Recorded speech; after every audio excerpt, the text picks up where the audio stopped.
Consider this punishment for giving me orders." On the deserted beach at midnight, I was left behind by Michael. The car that abandoned me sped away into the distance. I had asked Michael to take me to the hospital upon receiving news that my mother had suddenly collapsed. Yet here I was, suddenly left all alone. With the shock and sadness of Michael's betrayal, tears wouldn't stop flowing. It would probably take close to 3 hours to reach the hospital my mother was taken to from here. I started walking determinedly with my face a mess of tears and sweat. Why do I have to endure this kind of treatment? The days I had spent with Michael came back to me, but as I walked, I could feel myself gradually regaining composure. At the same time, the sadness of betrayal began to turn into anger. "I will never forgive you. I'll make you regret doing this to me for the rest of your life." Swearing revenge on Michael, I kept walking relentlessly towards the hospital. My name is Lauren, a 47-year-old office worker. Since I was young, I've had difficulty interacting with people, so after graduating from university, I started working for a computer-related company. My parents raised me strictly, and I was good at studying from elementary school because of that. On the other hand, being quiet meant I was often looked down upon, and at some point, I came to prefer being alone. Living while being considerate of others stressed me. That was enough to tire me out. I didn't have anything particular I wanted to do in high school or university, but I went on to further education just as my parents wanted. While everyone else was enjoying clubs and mixers during my university days, I had a lackluster 4 years. However, I did make a few close friends during my time at university. One of them was a classmate named Stephanie. Stephanie and I attended many of the same lectures, which naturally led us to talk more. At first, Stephanie was as modest and discreet as I was, but as we progressed through the grades, she began to change. Her clothing and makeup became gradually more vivid, and she started to hang out with the kind of people I wasn't comfortable with. Yet, Stephanie still treated me the same as when we first met, adapting her approach to suit me. The Stephanie I saw around campus was always with different men, seemingly a completely different person from the one I knew before. Nevertheless, I was thrilled that she remained friends with me. After graduation, we continued to interact, going out for meals and playing regularly. I had several friends from university besides Stephanie, but none of them had a good impression of her. I don't want to speak ill of Lauren's friend, but be careful around Stephanie. She's not what she seems. That was what they all seemed to agree on. My relationship with Stephanie changed around the time we both turned 43. Stephanie suddenly asked me if I wanted to join her at a mixer. Just the word mixer made me wary, and I indirectly declined the offer, but to my surprise, Stephanie was also still single and wanted to organize the mixer to find a marriage partner. I had no experience with men at this age, and I couldn't even contemplate starting a relationship with someone now. I'm not up for a mixer at this point in my life. I said this with a laugh, but Stephanie answered seriously. I want to start thinking seriously about finding a partner too. There won't be any frivolous people like before, so don't worry. Concerned that I had been watching her male relationships over the years, Stephanie emphasized that this was a chance for a serious meeting. Moved by her enthusiasm, I decided to accept Stephanie's invitation. But there's no guarantee this will lead to a meeting, right? And there's no telling if there will be someone I click with. I was worried about embarrassing Stephanie, the organizer, but she was happy that I decided to participate. A few days later, the promised day arrived. I arrived at the meeting point 30 minutes earlier than the designated time, having dressed up in an unfamiliar fashion for this day. Feeling bewildered by the crowd around me, I waited for the time to come when a man approached me. "Excuse me, are you attending Stephanie's dinner party by any chance?" The man who spoke to me was petite and youthful looking, easily mistaken for someone in his 20s at first glance. He turned out to be a friend of Stephanie's and said he was attending through that connection. His name was Michael, and he was just 2 years younger than me. His hair was dyed bright, and he looked a bit flashy, but his way of speaking hinted at sincerity. I felt an odd sense of kinship with Michael as he laughed about being nervous and arriving early. Eventually, everyone arrived, and the dinner began. I spoke with the other man, but my eyes kept following Michael. "Lauren, you like Michael, don't you?" Stephanie said this to me, as we both stood up to go to the bathroom at the same time. After that, Stephanie helped us exchange contact information. I wondered if I was just being carried away and if I would be a bother to him, but Michael agreed happily. "Let's go out to eat again." Stephanie seemed disappointed that she didn't find a compatible man at the mixer. I apologized many times just for myself, but she dismissed it with a smile, saying, "Why are you apologizing?" Later on, Michael and I went out to eat several times and started dating. Having zero experience with men at this age feels like a burden. I said this many times, but Michael would hug me gently in response. 3 years passed, and when I turned 46, Michael proposed, and we decided to get married. I still couldn't quite grasp the reality that I had gotten married and led a somewhat floaty existence. Michael worked in sales at the major cosmetics company, but we gave up on the idea of having children, considering our ages. I decided to continue working and support Michael's life. However, about half a year into our marriage, Michael's behavior began to change. The once kind Michael started to hurl insults at me.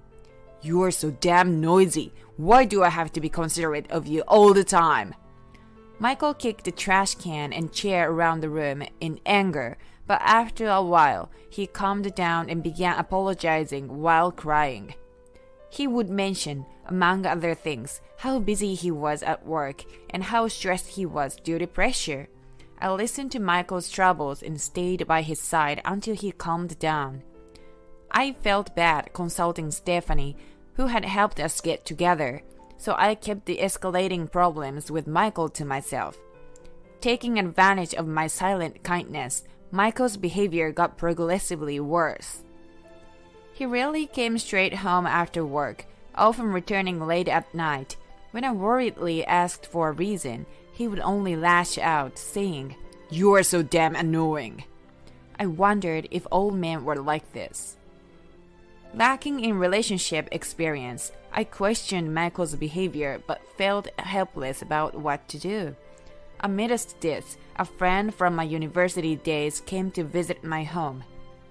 "That's definitely not okay!" As I spoke of my married life with laughter, my friend responded with a serious face. "But he's usually kind, you know. After he gets upset, he apologizes." My friend shook her head in disbelief, saying, "I'm astounded." "Michael is taking you for granted because you don't say anything. If this continues, he'll do whatever he wants with you, and it'll be too late to fix anything." However, Michael had never been physically violent to me. Every day he works hard. Surely it's fine if he lets off some steam before coming home. If I nag him too much, I worry that Michael, who married someone like me, might start to resent me. I gave my friend a light response and started to wonder if there was any fault of my own. A few days later, I decided to bite the bullet and discuss my married life with Stephanie. I told her about Michael's late returns and his tantrums and verbal abuse when he's in a bad mood. "That's really normal for men. He's probably just saying that because he's jealous of you." Stephanie's response was exactly what I had hoped for. Everyone has some troubles in their married life. Michael chose me of all people, and I wanted him to live as comfortably as possible. It was just a matter of me being a little more patient. Grateful to Stephanie for listening to such worries, I resolved once again to strive to be a good wife.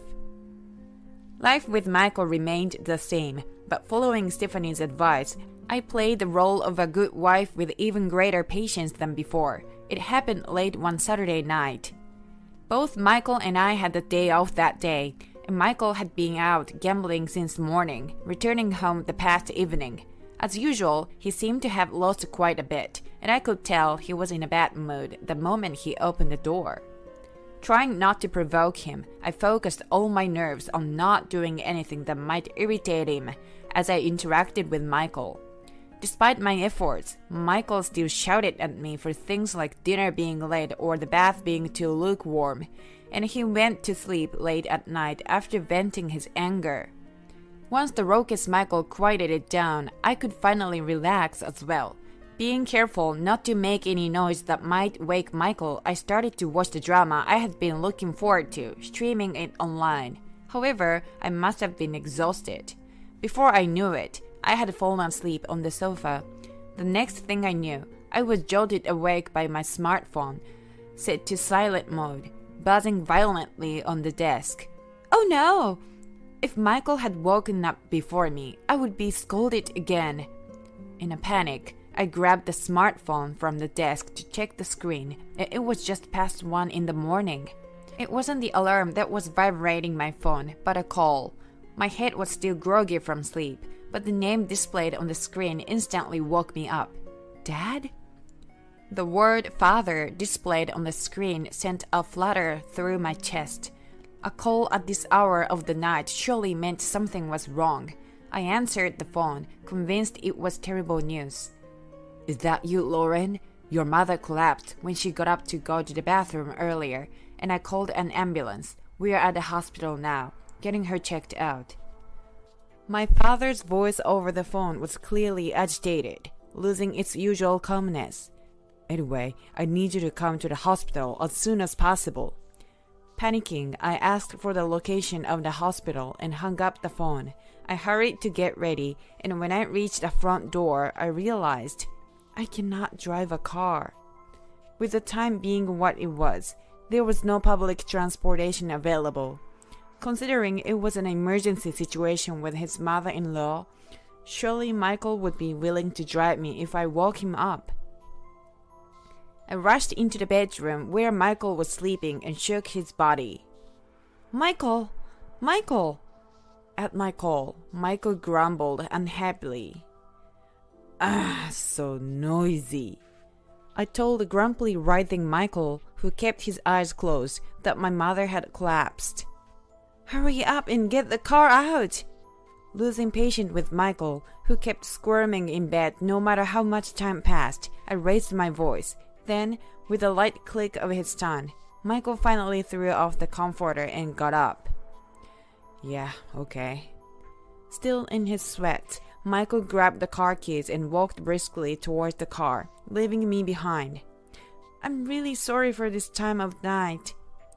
Once I got in the car, I told Michael about the hospital where my mother had been taken and apologized to him repeatedly. Both of us were silent. The car drove towards the hospital on the deserted road. When we reached the coast where the sea could be seen on the left hand, Michael suddenly stopped the car. Sorry, can you buy me a coffee from the vending machine over there to help me wake up? Being made to drive at this hour after being woken up, he must not have been fully awake. Silently nodding, I opened the car door and jogged toward the vending machine. Let's see, Michael can't drink black coffee, so something sweet would be better, right? After pressing the button for the sweetest looking coffee, just in case, I also pressed the buttons for a less sweet and a cafe au lait. Michael opened the car window as I took the cans out of the dispenser and turned around. That's what you get for ordering me around. I thought Michael was shouting at me, but then the car suddenly sped off. I couldn't understand what was happening while staring dumbfounded at Michael's car speeding away. What had Michael said through the open window to me? Punishment for ordering me around? Standing in front of the vending machine with a can of coffee in hand, I was bumped into by insects drawn to the light of the machine. For a while, I couldn't grasp the reality of what Michael's words meant and the situation I was in. Were those words really meant for me? Was it some kind of joke?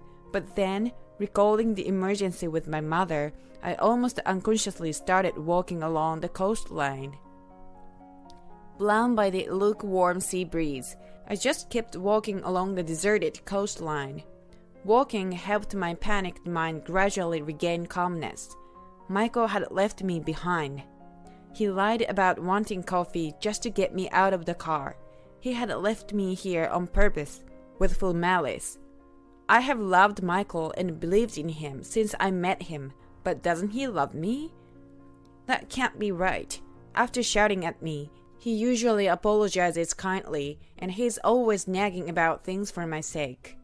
I was so rushed that I ended up wearing sneakers barefoot. My feet, rubbed raw by the shoes, began to throb with pain. Michael's betrayal and the pain in my feet made tears flow from my eyes before I knew it. Why? Why is this happening? Memories of my time with Michael raced through my head. There was worry for my mother, but the sadness of being betrayed by the first person I ever loved was overwhelming. With tears flowing ceaselessly, I still kept walking. It was only now that I realized I had left my smartphone in the car. My husband left me alone in the middle of the night in a deserted place, unable to call for help. If he truly loved me, he would have come back to help me immediately. If he would come back now and say, "I'm sorry," and hold me, I would forgive everything. Michael must have noticed the smartphone in the car seat long ago, but there's no sign of his car returning. With a messy mind and face, I continued down what seemed like an endless road. It's impossible to tell how much time has passed, but finally, when the feeling in my tired legs started to fade, I could see the hospital in the distance. Upon entering the premises, I found the after-hours entrance and gave them my mother's name. My feet were terribly sore from walking for so long. Emily Johnson. Upon hearing my mother's name, the security guard made a call somewhere and then kindly opened the inner door for me. I was bewildered after passing through the door, but soon I heard footsteps approaching from the other end. "Are you Mrs. Johnson's daughter?" The nurse who appeared around the corner checked my name and then took me to the waiting room where my father was waiting. In the corner of the dimly lit hallway, there were several chairs lined up, and my father stood in front of them, looking restless.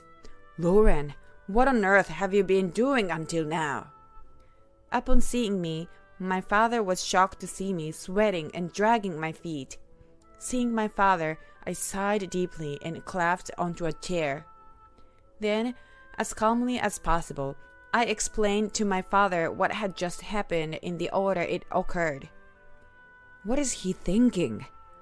My father, usually a gentleman, frowned and started to show his anger at Michael's treatment.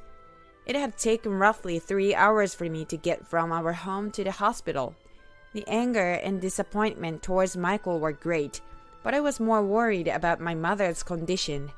My father, initially shocked by the terrible state I was in, eventually told me about my mother's situation.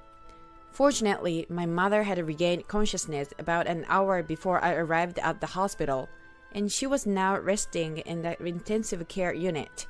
Neither Michael nor I could be reached by phone. My father had been quite worried that something had happened to both of us. While talking to my father, I could feel my affection for Michael cooling off rapidly. When I got home, I decided I would make things clear to him today. The discomfort I had been feeling until now was correct. I felt miserably stupid for being at the mercy of such a man, and I finally woke up. I decided to break up with Michael and waited for my mother's condition to stabilize. As my father and I sat waiting in the hallway chairs, his mobile phone began to ring. Yes, I see. My father had a surprised look on his face as he answered the call, but then he nodded and listened for a while. "If that's the case, both my daughter and I are here." After hanging up the phone, my father turned to me and began to speak. "It seems Michael has been brought here."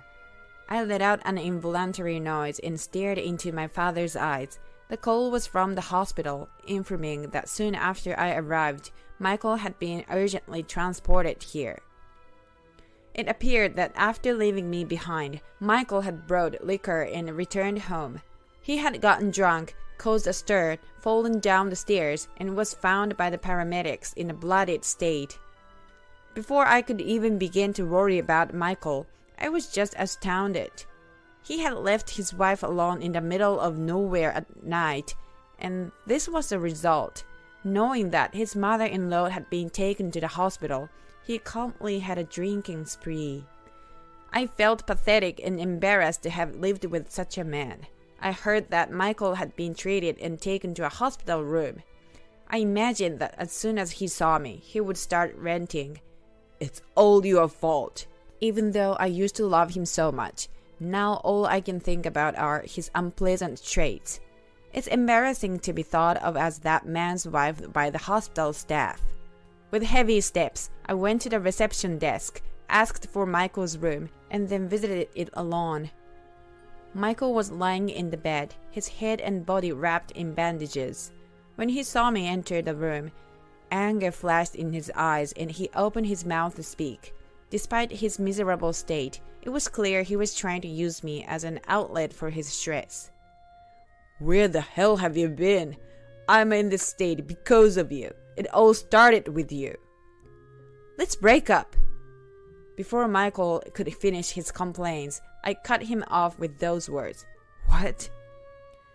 Lifting his upper body in the bed, Michael was stunned. "I've finally woken up. Did you think everything will always go your way? When you are in a bad mood, you throw tantrums like a child, crying and wailing." Looking down at Michael, who couldn't move, I unleashed years of pent-up frustration upon him. "You've been cheating too, haven't you?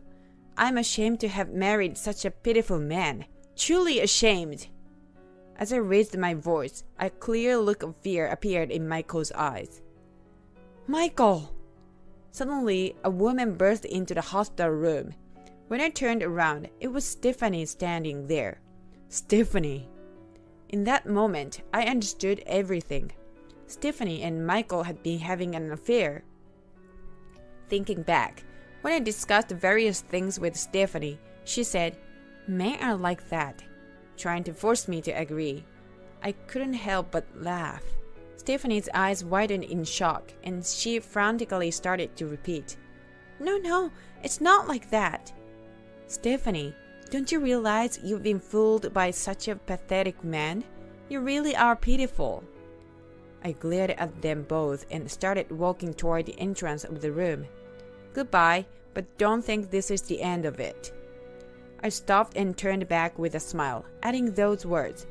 The next day, my mother was recovering well, but she was advised to stay in the hospital for observation for a while longer. After seeing my mother and feeling relieved, I immediately returned home to start packing my belongings. Michael, unable to move yet, was forced to stay hospitalized for the time being. Betrayed by both my husband and my friend, my mind was filled with thoughts of how to make them pay. On a whim, I opened the door to the study that Michael had always forbidden me to enter. He probably never expected that I, who always followed his orders, would break his rule. On the desk in the study, there were boldly placed pictures of Stephanie and Michael embracing each other. Really pitiful from start to finish. I took pictures of them with my smartphone camera and then left the house where we had lived together. After returning to my parents' house and leaving my belongings there, I headed to a law office recommended by a friend. The lawyer, skilled in disputes such as divorces, smiled contentedly after I explained the situation and showed the pictures of Michael and Stephanie. "You have evidence more than enough. Both of them will regret this for the rest of their lives." I felt a twinge of fear at my calmness, but I was determined to take revenge. The next day, early in the morning, I received a call from Michael. "What the hell have you done? I've been fired from my job." I could visualize Michael crying over the phone. In fact, the day before, I had called his company pretending to be the dutiful wife. "You may have heard from my husband, but I'm embarrassed to say he got drunk, started a fight, and fell down the stairs." "Oh, a traffic accident? No, that's not it." Indeed, Michael had lied to his company about being hospitalized due to a traffic accident. Knowing this, I intentionally pretended to be unaware and contacted his company. I had anticipated the subsequent questioning after they realized the report was a lie.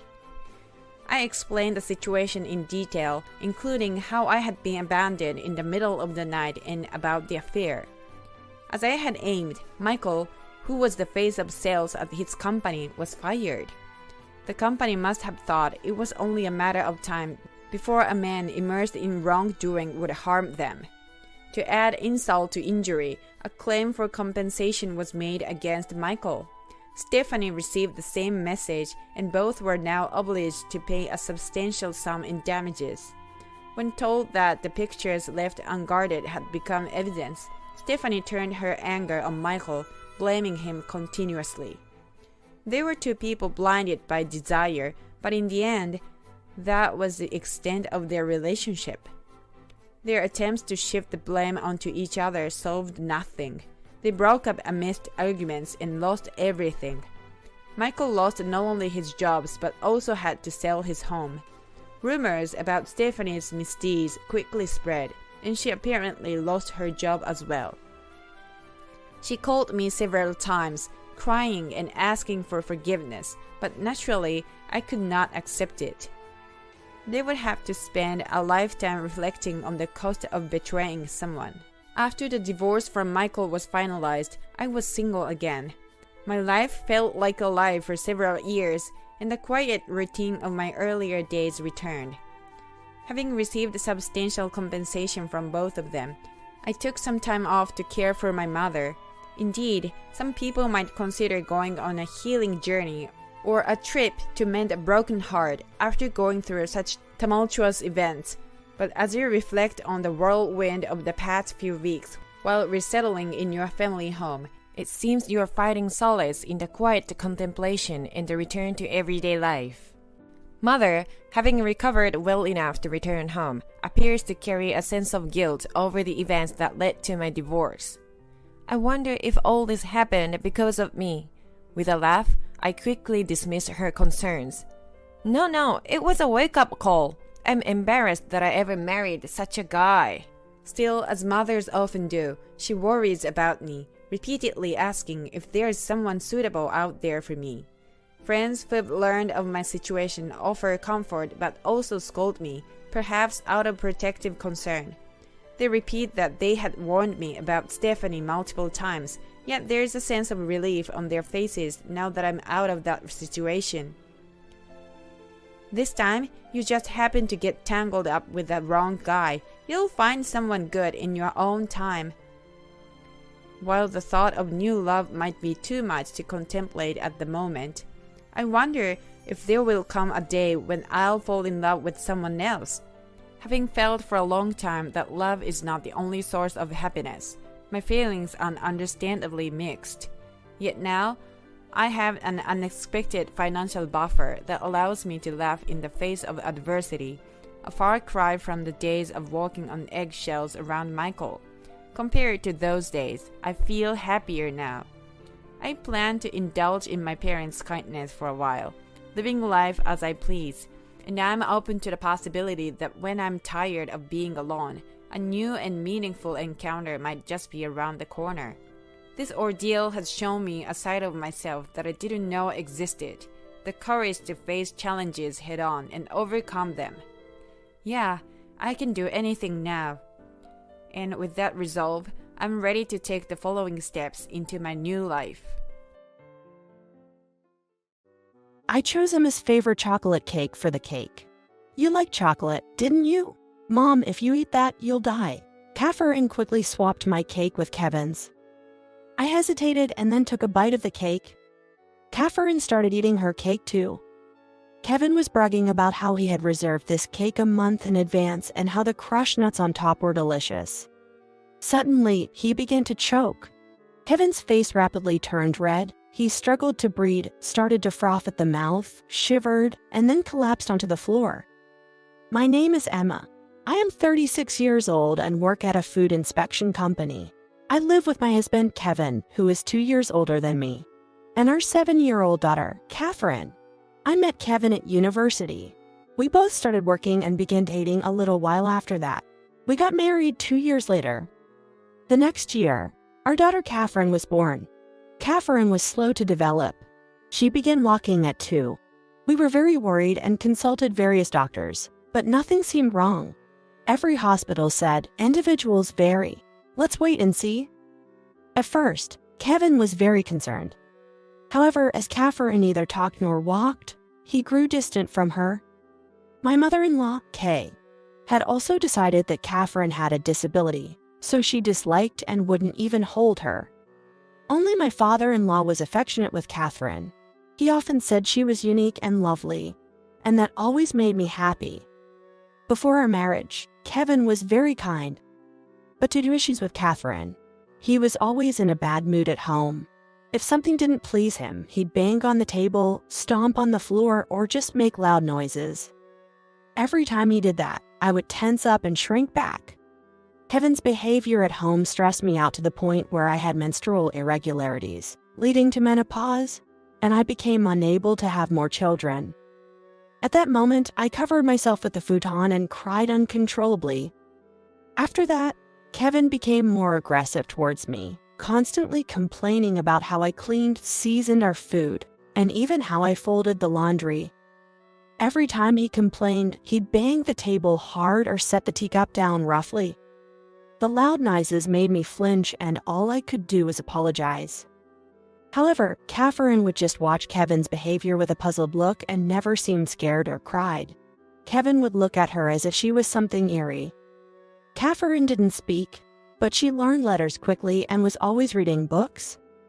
She had an incredible focus and could read for hours on end. By the time she was in the senior class at kindergarten, she was engrossed in encyclopedias and children's books rather than picture books. I believe she understood some difficult words by then as well. When it was time for Catherine to go to elementary school, because she barely spoke, it was suggested she might have a developmental disorder and that she should attend a special needs class. When I consulted Kevin about this, he was furious. "Are you kidding me? Why should my child go to a special school?" Kevin slammed a cup onto the table. All I could do was flinch and cower. "Anyway, you figure it out. I won't accept such a disgrace." Kevin stomped off to the bedroom. While I was lost in thought, Catherine gently rubbed my back with her tiny hands. "Thank you." Crying, I hugged Catherine. "Catherine, it's not your fault." The next day, I received a call from Kay. "Are you planning on sending my granddaughter to such a class? If the neighbors find out, it'll be too embarrassing to even walk outside. If that happens, it's all your fault." Kay just said what she wanted and then hung up the phone. Neither Kevin nor Kay were truly concerned about Catherine. All they cared about was how they were perceived by others. After consulting various people, including community counselors, school teachers, and municipal office staff, it was decided that Catherine would attend a regular class rather than a special needs class. The students, parents, and teachers of the special needs class were all wonderful people, and I personally felt that this class would have been a better fit for Catherine. However, since both Kevin and Kay were against the special needs class, I could see that they would strongly oppose it if I suggested enrolling her there, so I couldn't bring it up.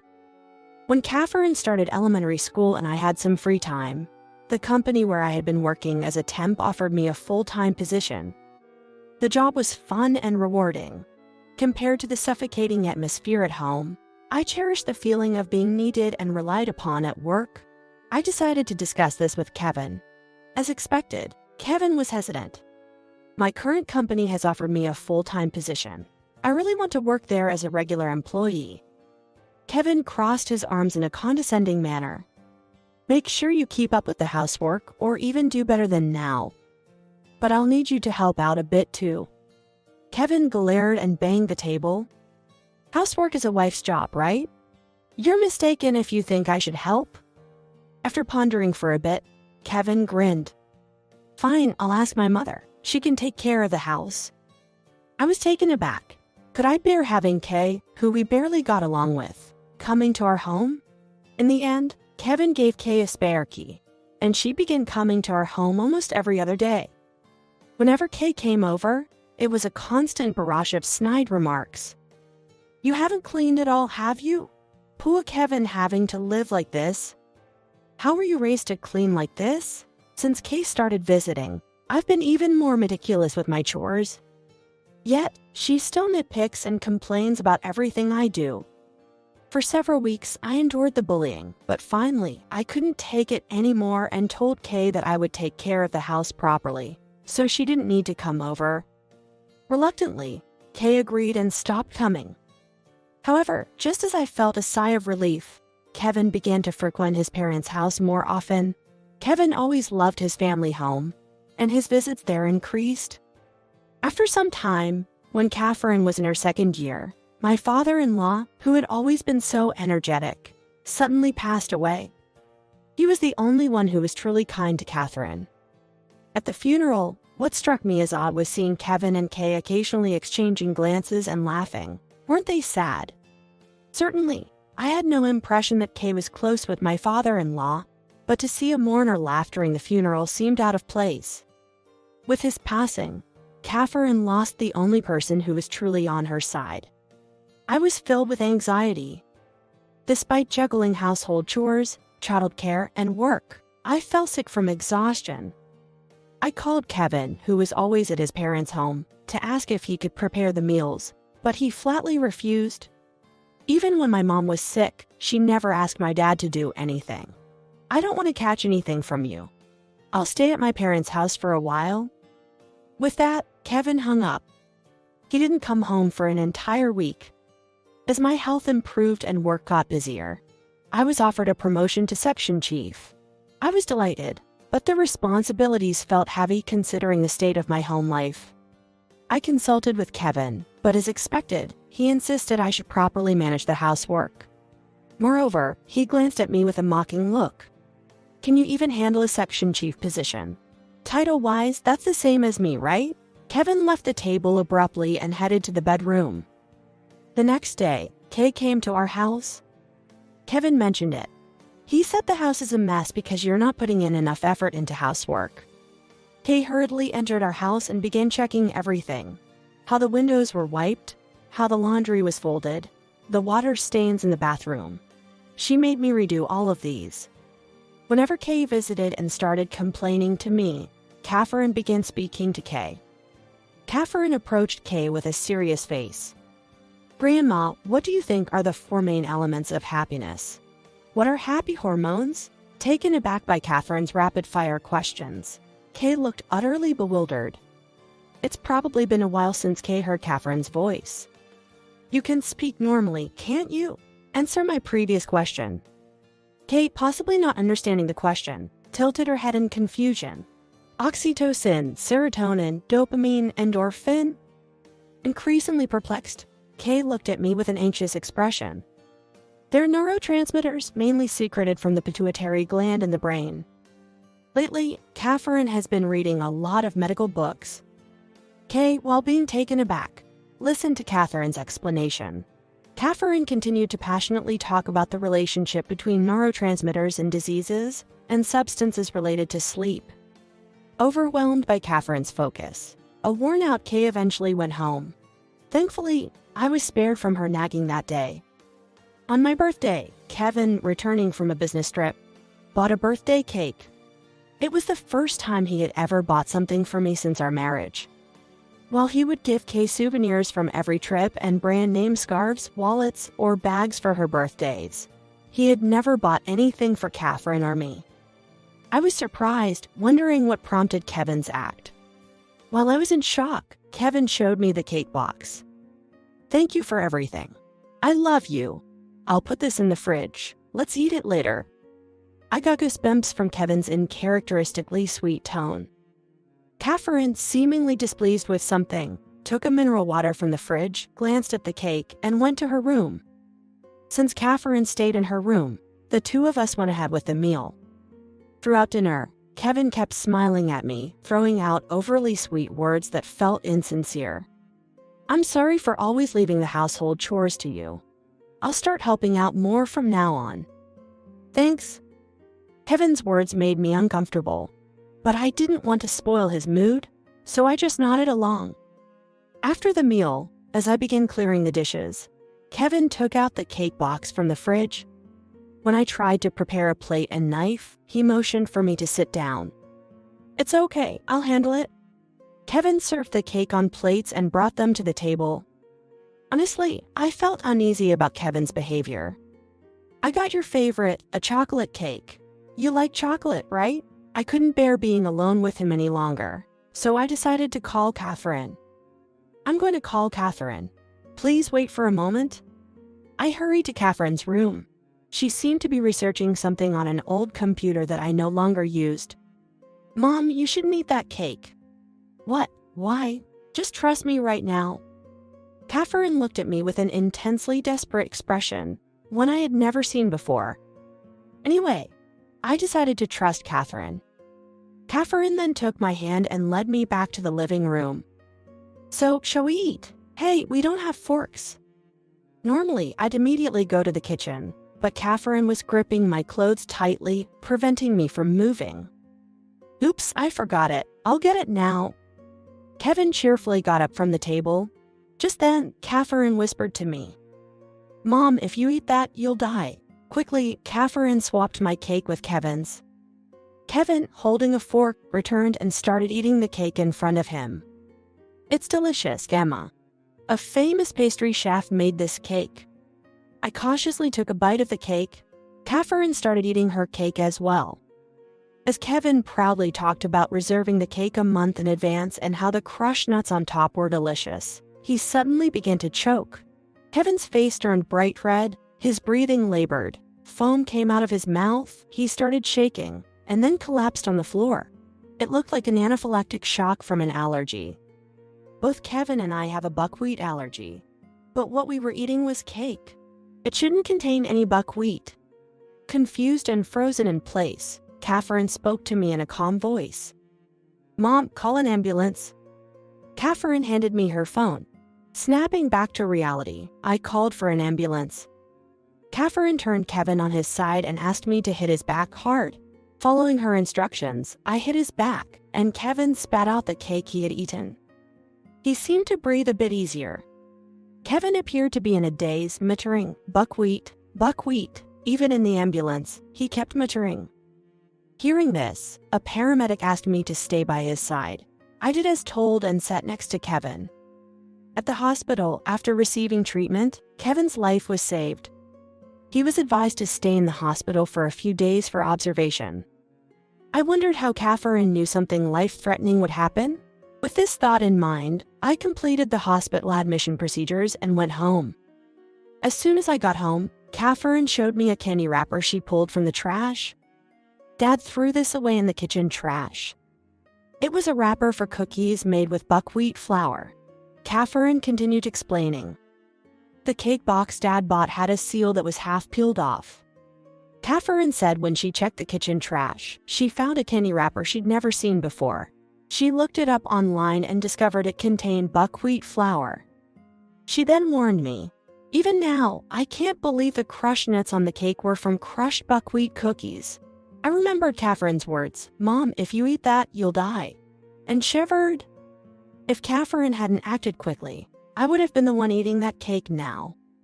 The thought of being the one on the hospital bed scared me to my core. Could Kevin have tampered with the cake intending to harm me? I took out my phone, ready to make a call. I need to inform the police right away. I think it's better not to. Wait, why? Dad was the one who collapsed. If you inform the police, they might suspect you.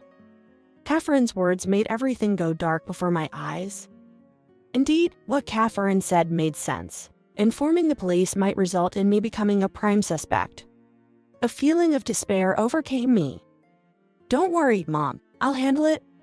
Catherine went to Kevin's study and started looking for something. Kevin had told us never to enter, and I rarely had. Catherine opened a drawer and began flipping through a notebook. "That is miraculous. He must have left something written down." Catherine stopped flipping and showed me the notebook. What was written there was shocking. My father-in-law had been victimized in the same manner. The notebook had buckwheat flour cookies, crushed and pinched, mixed with sprinkles written on it. Furthermore, Kay was involved in this terrifying plan. They were conspiring together. At the bottom of the page, it read next is Emma's birthday. I inadvertently gripped the notebook tightly. "It's okay. Really?" Catherine strained her voice, speaking to me. That's when I realized I was shaking more with anger than fear. How dare they target me after my father-in-law? I swore in my heart, I will never forgive Kevin and Kay. I concealed my determination and spoke to Catherine. "This notebook can be used as evidence, right?" Catherine regretfully shook her head. "Unfortunately, it won't. If they just say they wrote fantasies, it's over. Plus, Grandpa's already bones. There's no way to investigate." I looked down deep in thought. "You're right. Without evidence, they can make any excuse." Catherine firmly grasped my hand. "I'll find the evidence. I'll definitely protect you, Mom. Let's send those two to prison." Encouraged by Catherine's words, I nodded powerfully and squeezed her hand back. If they're up for it, so are we. For Catherine's sake too, I resolved to defend my life and avenge my father-in-law. Catherine and I swore vengeance against Kevin and Kay. Catherine and I began preparing for the final showdown. First, the plan was to lure Kay into our house. I asked Kay to teach me how to cook Kevin's favorite dish, saying I wanted to make a delicious meal for Kevin when he gets discharged from the hospital. Without any suspicion, Kay came over. I disliked every second of being with her, but I endured it as she taught me to cook in the kitchen. Meanwhile, Catherine searched Kay's bag and found the buckwheat cookies. Catherine swiftly took out just one cookie. The next day, I took the cookie to my company and requested a composition test. I never thought that working at a food inspection company would come in handy like this. A few days later, Kevin was discharged from the hospital. I told Kay I was preparing a celebration for Kevin's recovery and asked her to pick him up. While waiting for Kevin to return, Catherine and I prepared his favorite dishes on the table and waited for the two of them. By the time the preparations were finished, Kevin returned with Kay. Catherine went to the entrance to welcome them. Holding Kevin's luggage, she guided them to the table. I made today's dish with Mom, following Grandma's recipe. Kevin happily began eating the food laid out on the table. Kay also seemed to enjoy her meal. After a while, a puzzled expression appeared on their faces. "Hey, Mom, that thing." Kevin whispered something to Kay and gave her a look. "No way." Kay looked at something on the table, her eyes widening in shock. She must have been truly surprised as she dropped the fried chicken she was holding with her chopsticks. And she didn't even realize she'd dropped it. Kevin and Kay didn't touch the food anymore. I deliberately spoke to Kevin. "Was the seasoning okay? I guess I can't make it as good as your mother does." The two of them mumbled words like, "No, it's not like that, it's delicious," all the while looking down. I gave them my biggest smile. This seasoning not only tastes good but also seems to give energy. My father-in-law told me about it. Kevin and Kay began to shiver as if they were cold. But I didn't care and kept smiling.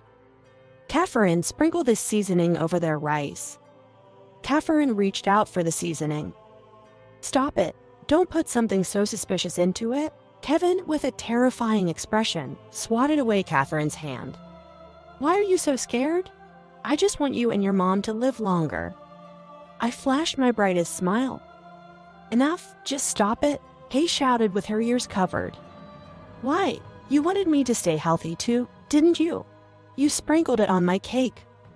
In the end, you ate it yourself and got hospitalized, though."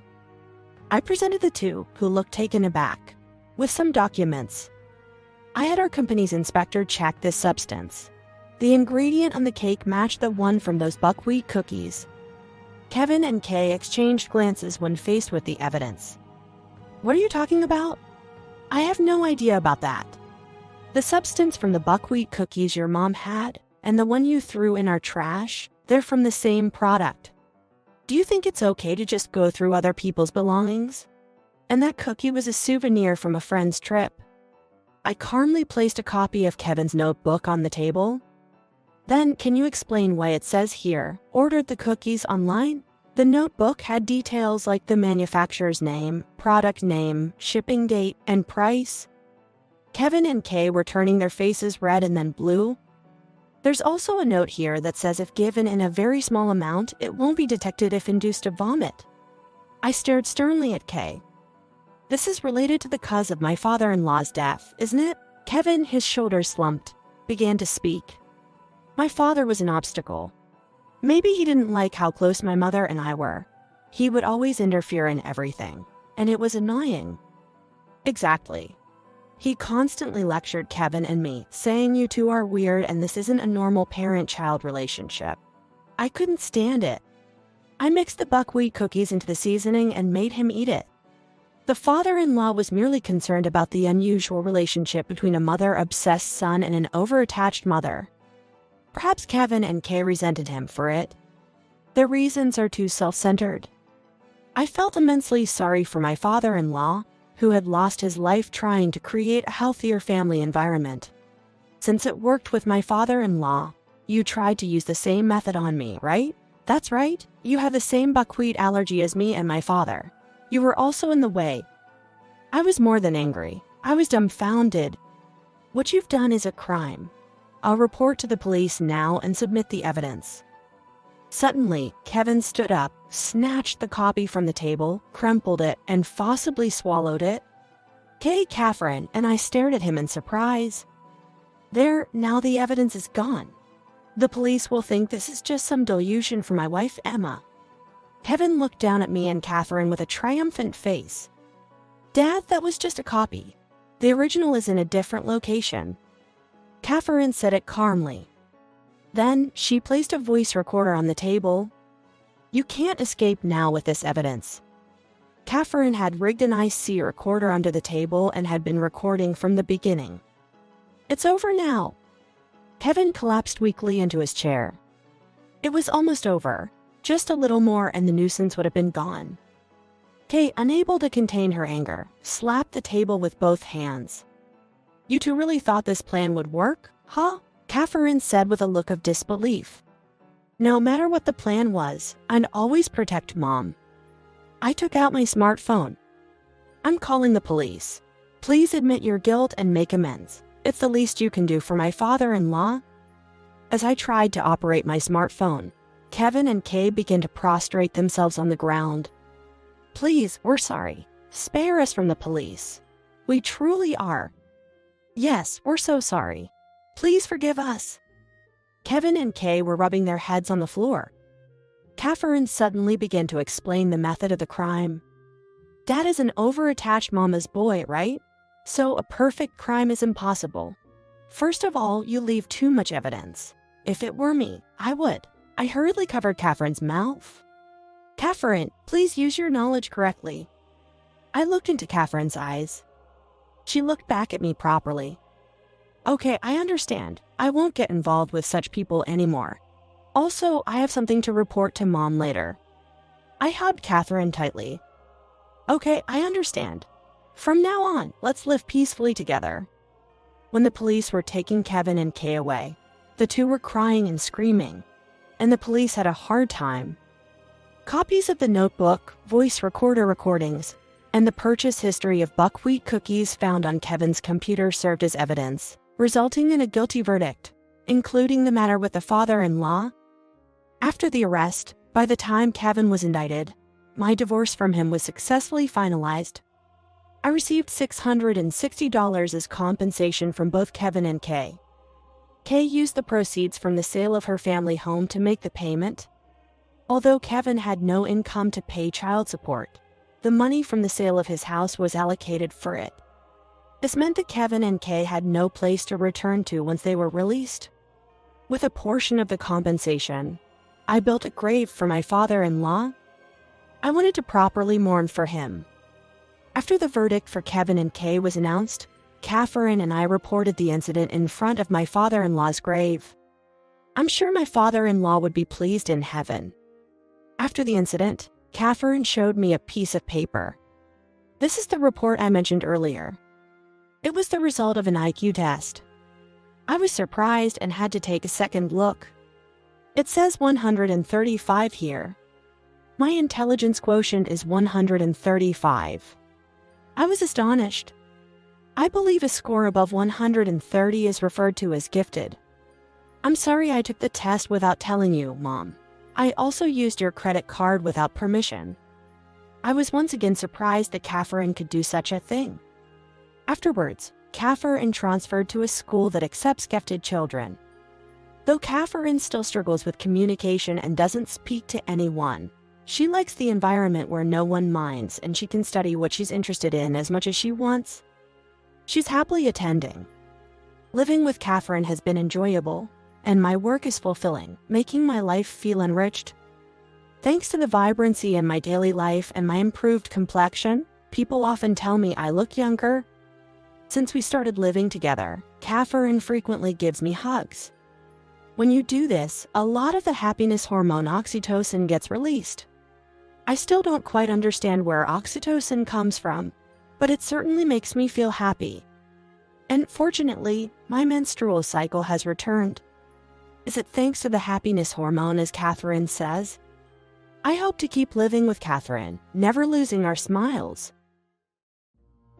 My in-laws run a screw factory. My father-in-law, Bill, who is the president, and my husband, who is set to be his successor, are arrogant and inept leaders. The factory is actually sustained by my mother-in-law and sister-in-law. I invited this family to the diner my mother runs. There, my father-in-law and my husband spewed rude remarks, resulting in my father kicking them out. Still feeling unsettled, my father decided to execute a certain plan for the sake of Megan and Amy. My name is Diane, and I am 27 years old. My husband, Tom, is 3 years older than me. We've been married for a year, but we don't have any children yet. As mentioned, my in-laws run a screw factory. My father-in-law took over the business from his father, and now my husband is set to be the next successor. Apart from them, the family consists of my mother-in-law, Megan, and sister-in-law, Amy. Megan provides essential support in the office, ensuring that the staff can work smoothly. I also work as a clerk, and she has been incredibly helpful to me. Meanwhile, Amy works hard on the factory floor, sweating alongside the other workers. Both Megan and Amy are adored and respected by the employees. On the other hand, the president, my father-in-law, Bill, and vice president, my husband, Tom, have zero trust from the staff. They rarely visit the factory floor, perhaps once a week if we're lucky, and spend most of their time in the office, acting arrogant. Many employees resent these inept leaders. The stabilizing presence of Megan and Amy is immeasurably important. I learned from Megan that Amy has always been a meticulous and hardworking person, gifted with skilled hands. Conversely, my husband is clumsy and fickle, easily giving up on tasks he initiates. Although most employees believed Amy would inherit the factory, Bill chose my husband. The reason? Simply because he thought it's customary for men to inherit businesses. Upon hearing this from Megan, I felt it was ludicrous to let someone without skill or trust take over such an essential factory. The reason I ended up marrying such a man was that I was deceived by his outward appearance. We met through mutual friends. A friend, concerned about my long single status, introduced me to him at a gathering. On the outside, he seemed impressive, passionately speaking about taking over the family business and making their screws internationally renowned. I was attracted to my husband because he looked so cool. It seemed my husband also took a liking to me, as he asked me out on several dates and eventually formally proposed that we become a couple. Half a year later, he proposed marriage, to which I responded with an affirmative, okay. When I went to greet his family, Bill spoke passionately about screws. And I could feel the pride he had in his work. They treated us to a meal, and as I was helping Megan with the cleanup, she discreetly asked, "Are you really sure about marrying Tom?" with a somewhat meaningful tone. As I struggled to respond, she hurriedly said, "Never mind. I just wanted to ask." I later regretted not properly addressing her question and listening to her concerns after getting married. What did he mean by internationally renowned screws? He should first learn to be a respectable person in society. On a free Sunday, I got permission from my husband to visit my family home.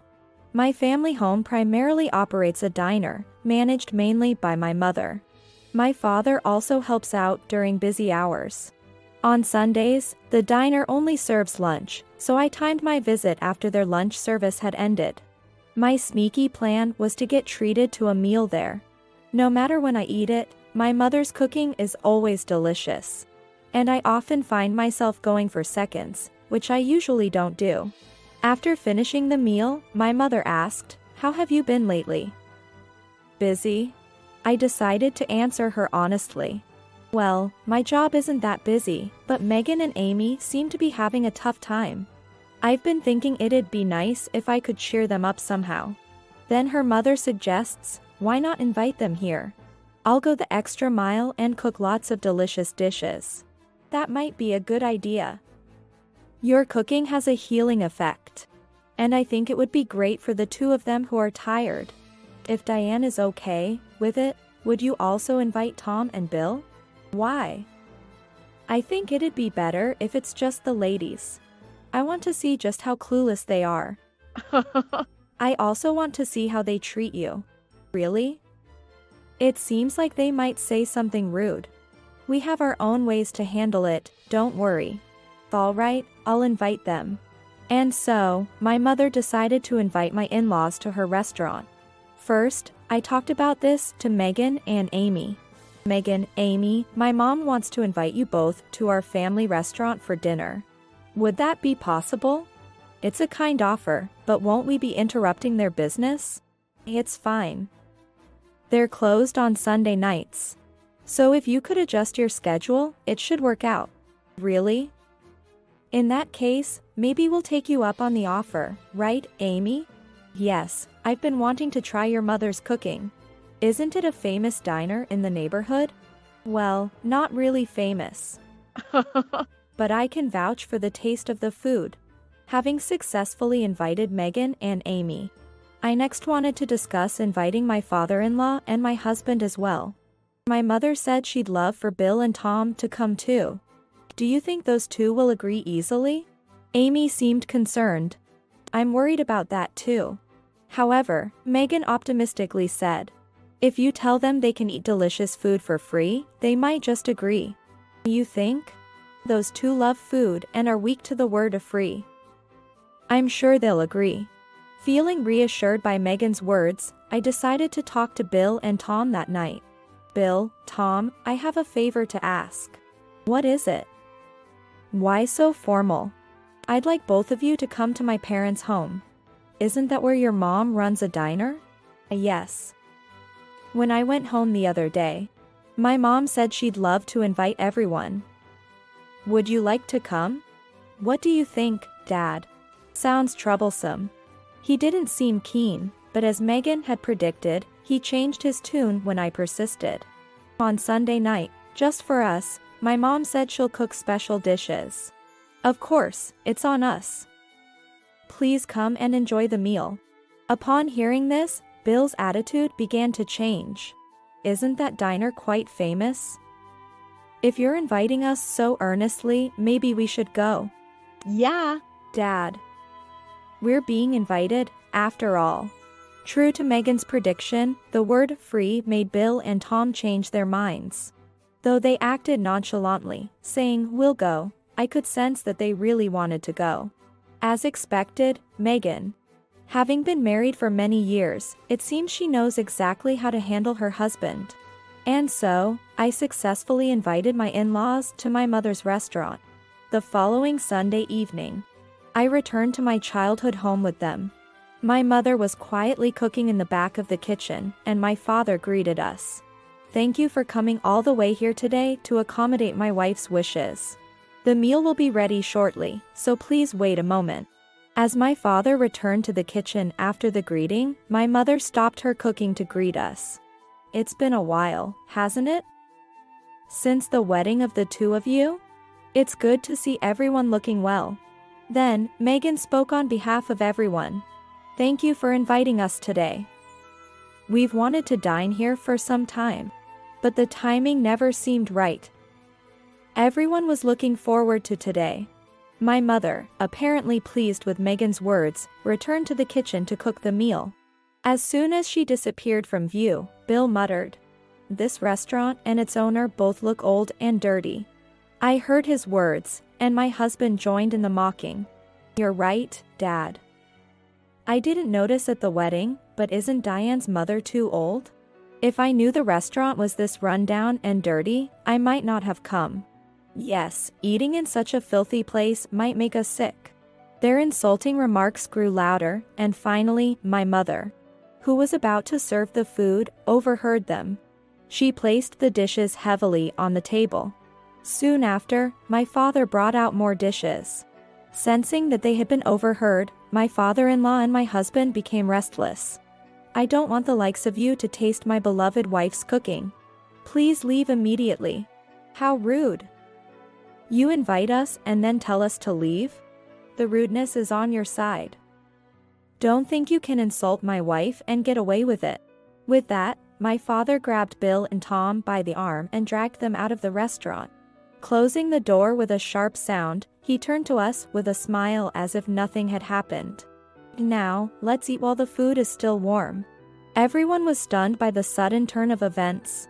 But Megan quickly said, "Let's eat," and a pleasant meal began. Megan and Amy drank and began complaining about Bill and Tom. "They're both so useless. We run the factory, and they don't even notice. The employees hate working under them. I wish Amy would take over the company. Don't you think so, Diane?" Just as I thought she was complaining, she turned the conversation to me. "I agree with you. It's hard to understand why such a competent person Amy is treated this way. She deserves better." "Thank you, Diane. I never get used to being bossed around by those two. Because of the two of them, there are still tasks that can't be done efficiently. There are so many things I think I would do differently." My parents smiled as they listened to our complaints. As soon as the complaining stopped, my mother spoke. "It was obvious from their behavior earlier that those two are useless. Isn't it time for all of you to take a stand? We'll help you." With a wicked smile, my mother said this. My father nodded in agreement. I had a feeling something was about to change. After the dinner party, things seemed the same for a while. Bill and Tom lounged around the office, doing nothing, while Megan worked hard. My parents said it was time to take a stand, but nothing seemed to change. A week passed, and then I received a message from my father. "Everything is ready. You can safely break up with Tom." What do you mean by breaking up? "Diane, you and Megan will each get divorced. Amy should just sever the ties between parent and child." "But if I leave, what will happen to this factory? That's why preparations for the factory have been made. You don't need to worry about anything." His tone was utterly serious. "If he says so, I believe it will be okay." I finished my call with my father and told Megan and Amy. Thus, we decided to take action. That night, I resolved to tell Bill and Tom. Me and Megan want a divorce. Tom, perhaps thinking I wasn't serious, laughed and said, "Huh? What are you talking about? If you're talking about severing ties, you mean to divorce, right?" I handed the divorce papers to my husband. Then, I gave the divorce papers from Megan. Megan and Amy had already left the house. I wondered where they had gone, and they were preparing this? Fine. We'll divorce. Don't come crying back to me later. I wanted to retort his words, but I decided to keep quiet. After they signed the divorce papers, I decided to leave the house as well. A few days later, Bill and Tom showed up at my parents' house. What's going on? Our factory got absorbed in a merger. You must know something. Bill was furious. Tom added, give back our factory. All the employees have disappeared. What will you do? They yelled loudly. Then, my father made his appearance.